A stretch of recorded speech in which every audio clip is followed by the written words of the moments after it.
European semi-final time, James. This might be my favourite couple of weeks in the calendar, if I'm being perfectly honest, because we get to see the best of the best, right? And even the teams that we don't think maybe should be there, let's say, the ones that, James, they've deserved to be there. So as much as you might look at the two Milan teams and be like, you know what? It would have been cool if we'd have seen PSG and Bayern Munich, or it would have been cool if we'd have seen Liverpool or whatever. These guys are here on merit, so they're there for a reason. We're also going to touch on the Europa League today, but James, let's start with the Champions League. Let's start with the big hitters, Real Madrid, Man City. I want to give you credit, first of all, because you made the point when we did our breakdown and our preview.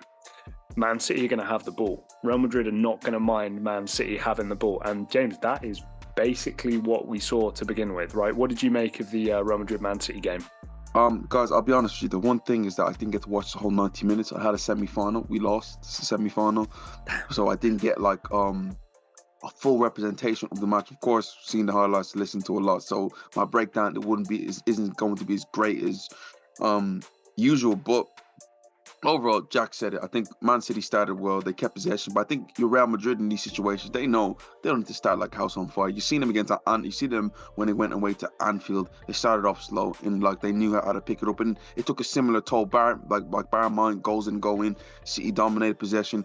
A few shots from distance. It wasn't nothing that would scare Real Madrid. It was more or less ticking by, and then a moment of complete genius, not just from Vinicius, from this guy Camavinga, who, Jack, you know when we made that, who's the best player under 21s and under 22s, something like that? Jack, he's top 5 or top 3. Yeah. Jack, the way he's playing is ridiculous. I agree. And again, nice hit from Vinicius, but that's Camavinga's goal. Believe me, that's Camavinga's goal. His ability to drag the ball and take so many players out, and take the ball into midfield and play it into Vinicius, which is just, he does what he does best. We talked about, I remember when we did who was the best under 21s, under 22 player, and I had Vinicius number 1, and it was a bit, James Vinicius number 1. There's a reason why. This guy is special beyond belief. And you've seen what he was able to do there. And listen, fair play to Manchester City in that situation there, after having a strong amount of possession and really kind of being in control of the game. They could have easily wilt there, because that's when Real Madrid, when they get that goal, they can have a stranglehold on it. But they rallied, they calmed. I'm thinking about it. They calmed the place down, were able to create a few chances, and then we asked who's Man City's best player. People talk about Erling Haaland. No, on so many big occasions this season, it's down to the man that's been there for the last 7 or 8 years, Kevin De Bruyne. I thought Vinicius' goal was great. When I went back and watched Kevin De Bruyne's goal, I think Kevin De Bruyne's goal was even better. Listen, the way he was able to strike across that ball into the bottom corner, not give Thibaut Courtois a chance. Absolutely incredible. And you're thinking Man City are going to kick on after that, Jack.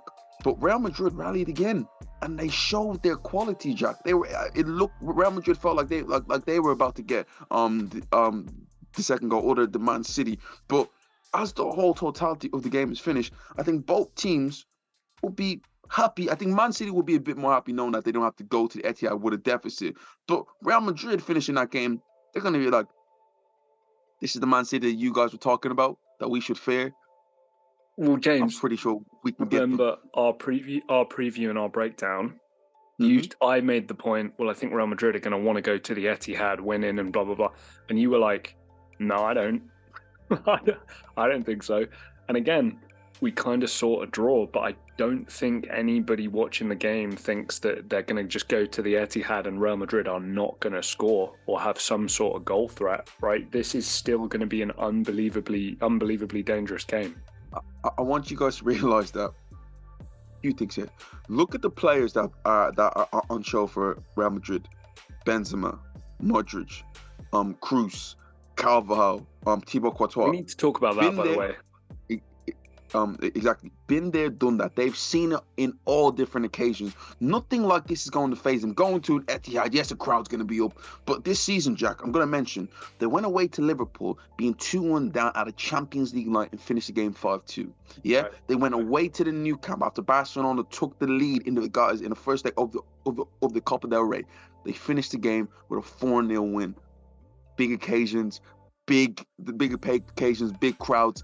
It doesn't phase them. No. They've been there. They've seen it all. Even if they go down, Karma. They believe in Well, themselves. again, Ancelotti raises that eyebrow and everything changes, right? That's all we see. This is a guy who doesn't get phased. Like you said, all these guys have been there and done it. And the reason why I mentioned it's something we need to talk about. You know the way you and I talked with a great deal of nostalgia about the Milan teams of like the 2000s, right? And maybe even the early 2010s. Like you're just so like, oh my God, look at these guys, look at these studs all over the field that make you love and romanticize about football. James, I think if we were a little younger, and again, it's not to date ourselves too much, we're both still in our 20s, but I think there are kids right now, James, who they're seeing their Andrea Pirlos, their Seedorfs, right? Their Zlatans, their Adrianos, their Etos, their Maldinis, their Nestas, their, Hmm. Cambiasos, right? They're seeing all these guys right now. They're seeing Eduardo Camavinga, Toni Kroos, Luka Modric, Kevin De Bruyne, Rodri, Ruben Diaz.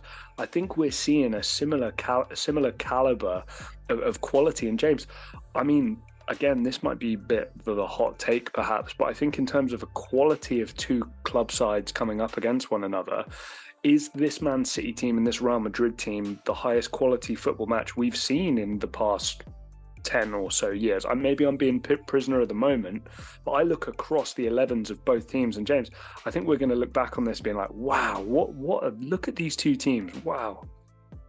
Maybe just me, but I don't think it's close. I don't think Man City are great, Real Madrid are great, but I look back at some of the Real Madrid sides before, go against, I don't know, your PSGs, your Bayern Munich's of the past with Robin and Ribery, and the Barcelona MSN. Like I've seen better, but again, the quality of football on both sides is still great. The caliber of players, Haaland, Benzema, Vinicius, That's what I'm Bernardo saying. Silva. It's James, great, but I look back at the when I was there, 2015, 2010. I think the quality was just that maybe it's just my nostalgia. That's But what I yeah, think it is, because I think there will be kids these days who, when we're chatting about this in the future, they'll come to defend these two teams about being like, wow, look at these two teams, these absolute studs. I mean, again, you have your odd like wild card out there who maybe doesn't fall into that category, but generally speaking, the quality of football is top across the board. James, I think you picked Man City, right, prior to. mhm. What's your confidence level like after that first game? I I think both teams are confident. I think Right.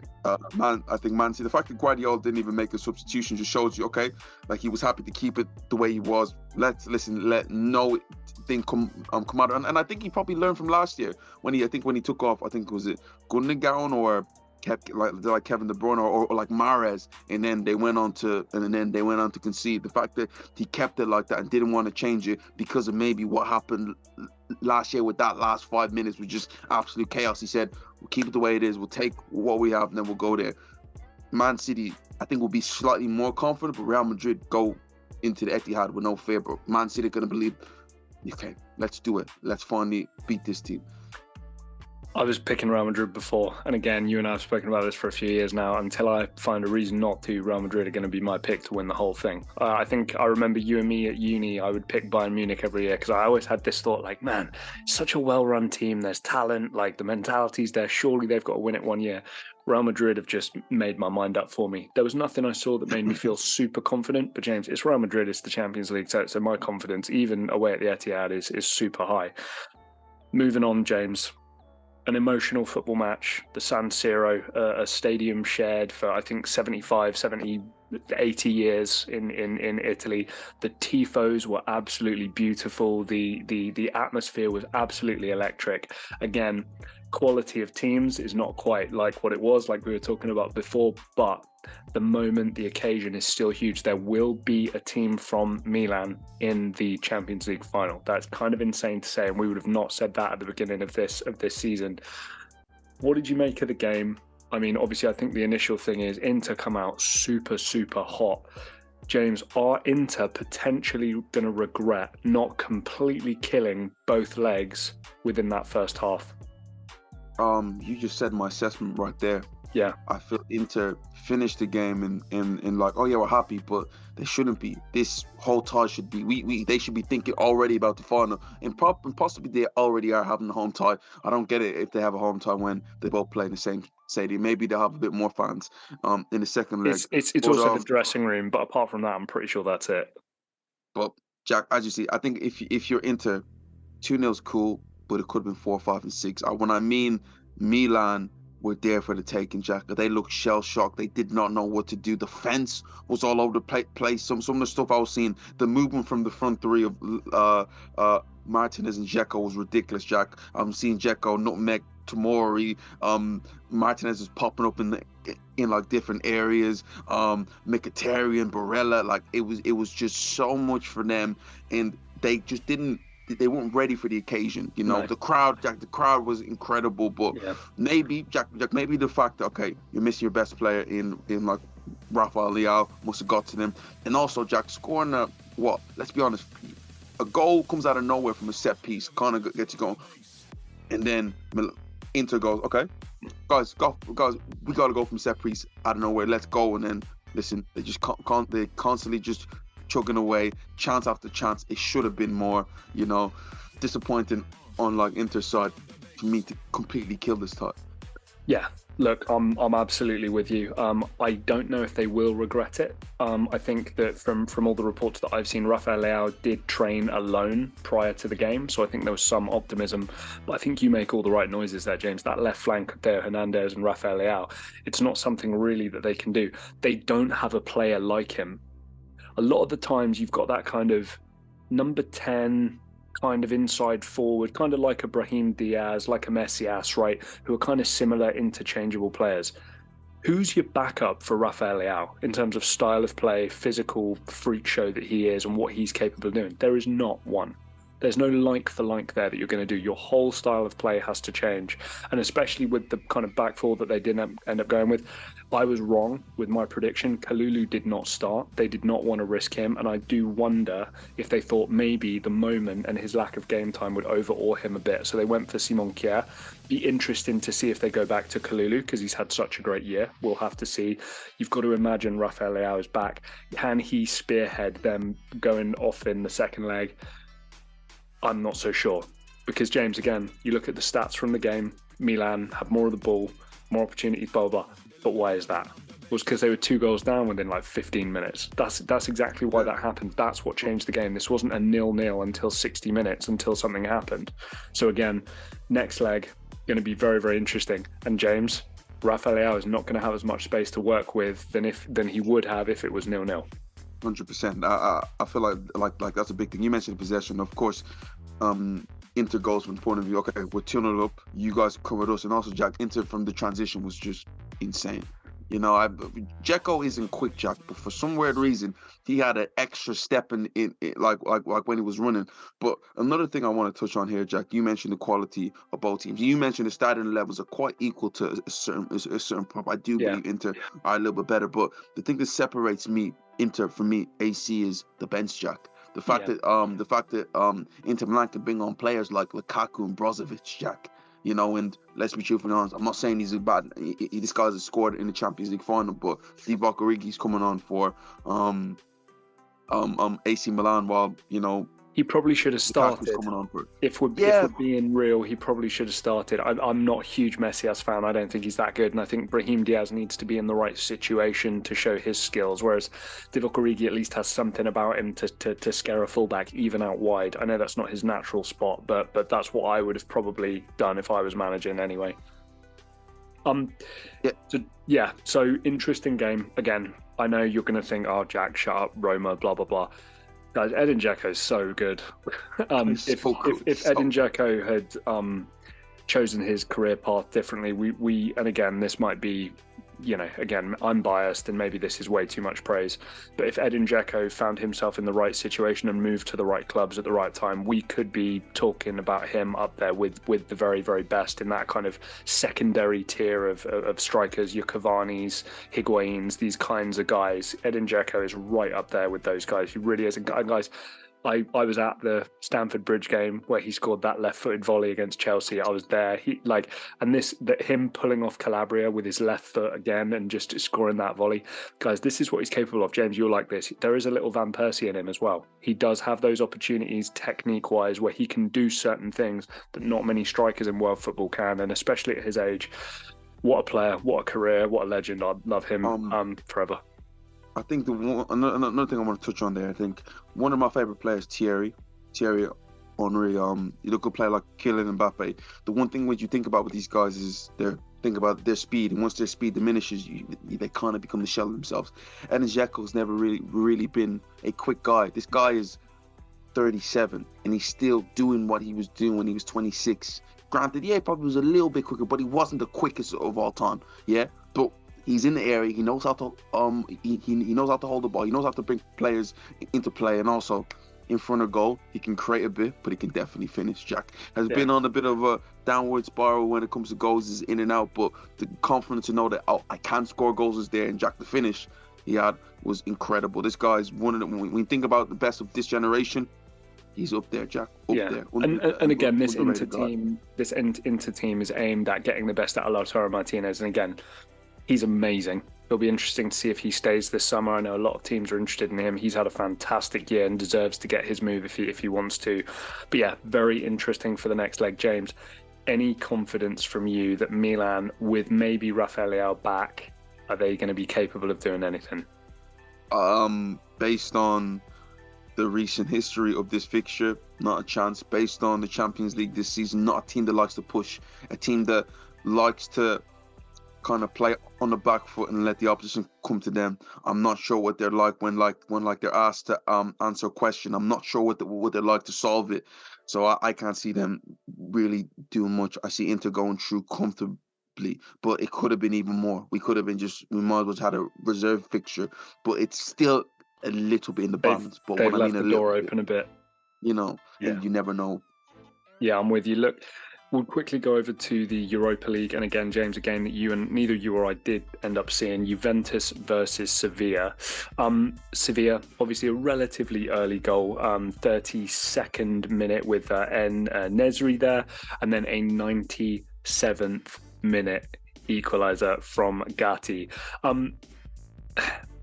I know this feels a little bit like it's beneath Juventus, but again, we need to realise what team we're dealing with at the moment here. Okay, you got Wojciech Szczesny, you still got like Danilo, Bonucci, Sandro. Okay, Juan Cuadrado is still playing.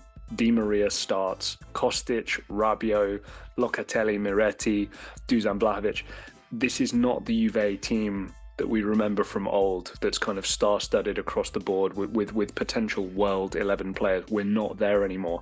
And especially with Max Allegri as the coach, I don't think it's fair to expect Champions League semi-final caliber of football from this Juventus team at the moment. I just don't think it's fair. This is Sevilla's competition, James. I'm guessing you're backing them over the whole thing. But realistically, James, should Juve be beating this Sevilla team? Jack, first of all, it's a different ballgame. I don't think it's beneath anybody to be in Europe. Let's be honest, Juventus at Real Madrid. No. Real Madrid are the only team I would say it's beneath them.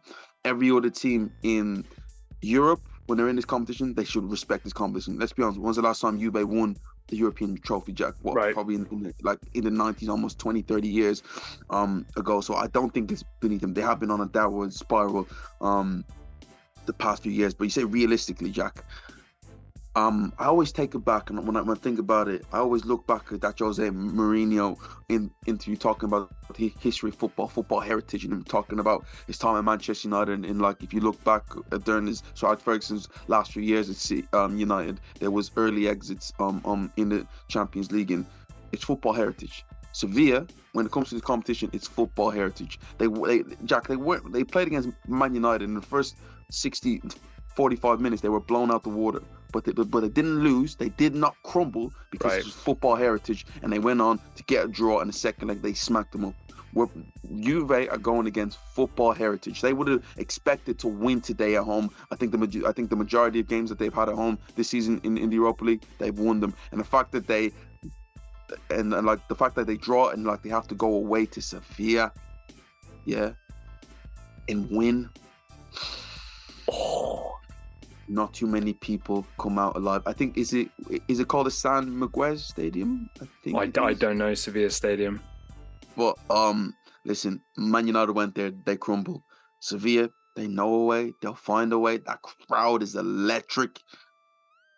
I get it, it's Juventus, but I believe in the history of football. I believe in history. So I got Sevilla going through, Jack.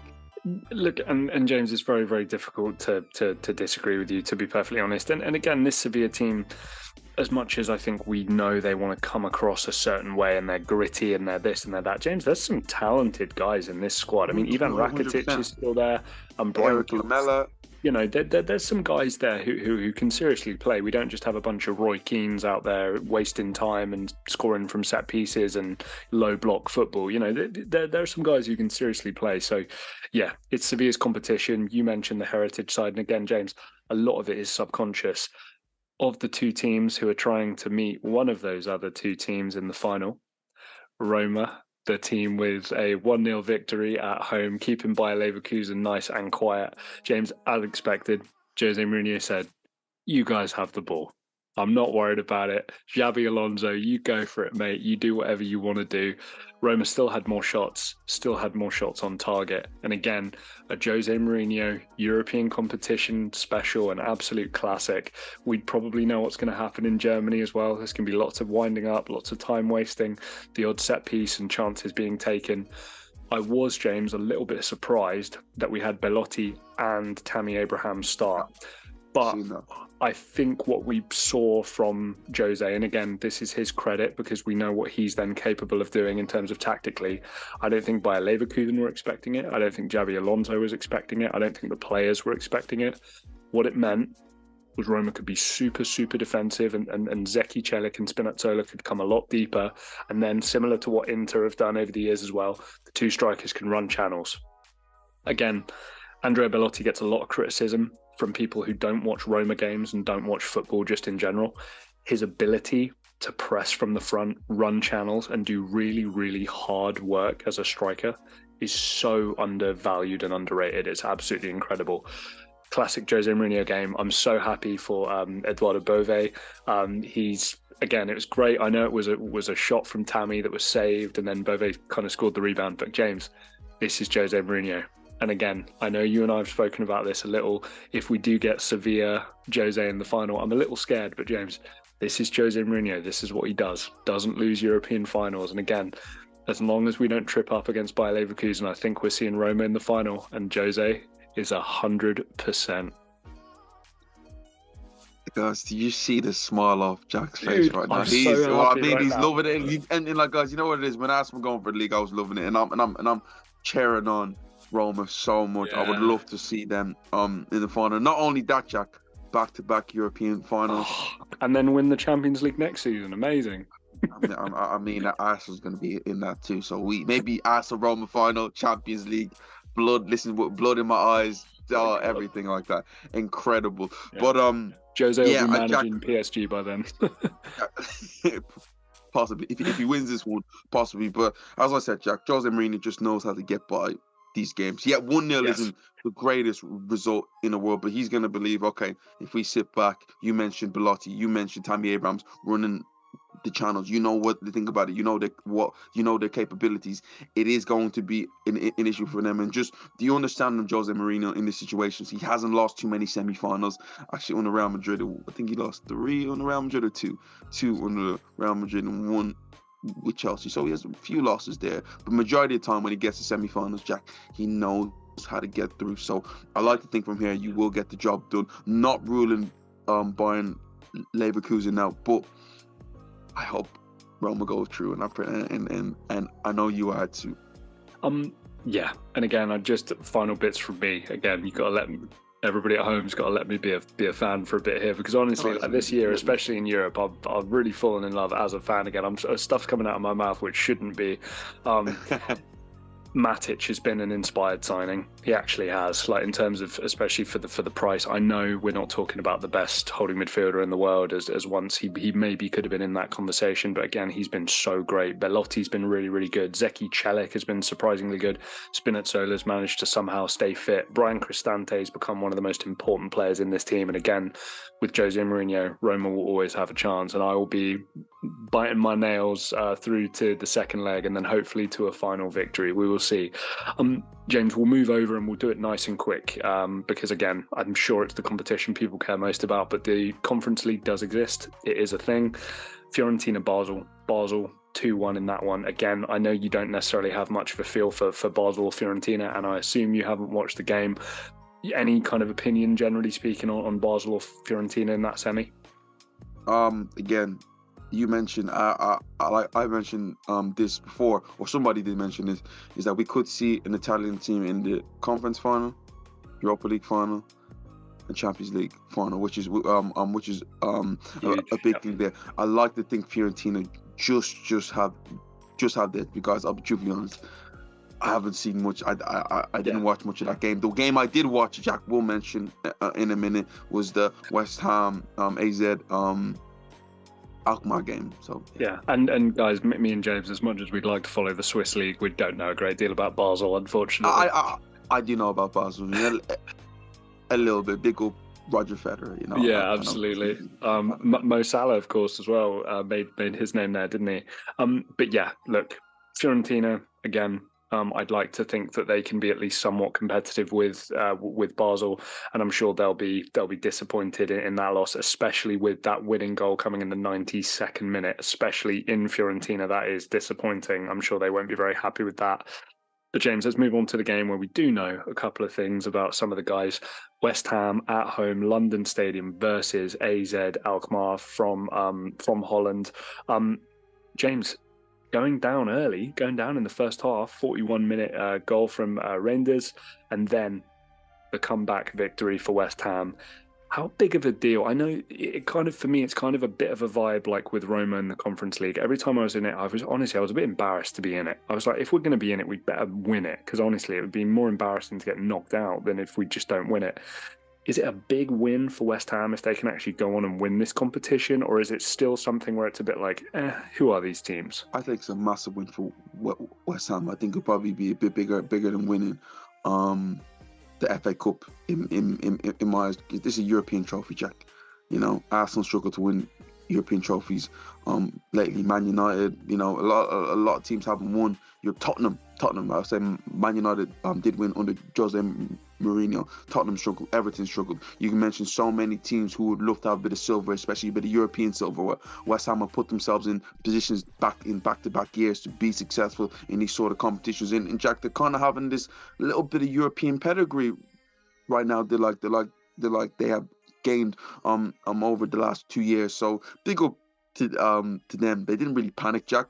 Believe in the second half, Benrahma penalty, and then West Ham scoring a typical sort of West Ham goal. Bit of a scramble. Antonio getting his foot to it, tapping it in, and they're in a commanding lead. But going away, you mentioned this. I wouldn't say they even left the door open, but AZ Alkmaar are going to believe that, okay, we can beat this West Ham team by a couple of goals, because Jack, let's be truthfully honest, West Ham haven't had the greatest of years. No. Granted, they've been great in the Europa League. They haven't been great in the league, and AZ Alkmaar was going to believe second leg only really needed a goal or two to get back into it at home with our fans. They're going to want to believe, but West Ham also going to believe that they can go there, kind of calm the fans down and like find their way through. I hope West Ham do it, because I am close to West Ham Stadium, so big up to West Ham.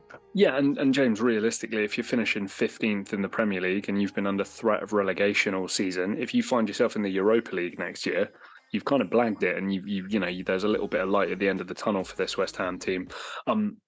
Guys at home, let us know what you thought. We've gone through, 6 games here. Obviously, the first legs of all these knockout rounds: Man City against Real Madrid, the Milan derby again, which was amazing emotional affair. Sevilla, Juventus, Roma by Leverkusen, West Ham and AZ Alkmaar, and Fiorentina against Basel as well. Let us know your thoughts on any of those games, any of the incidents or anything, James, and I would love to get back to you in the comments as well. Drop a like on the video if you've liked what you've seen. Hit subscribe as well. James and I are still on that road to 1,000. We're slowly making our way there. We're about 150, 160 subs away from 1,000, so we could really do with your help. James, anything else from you, mate? Subscribe, guys. Please hit that subscribe button. Let's get us to 1,000. And me and Jack will see you next time.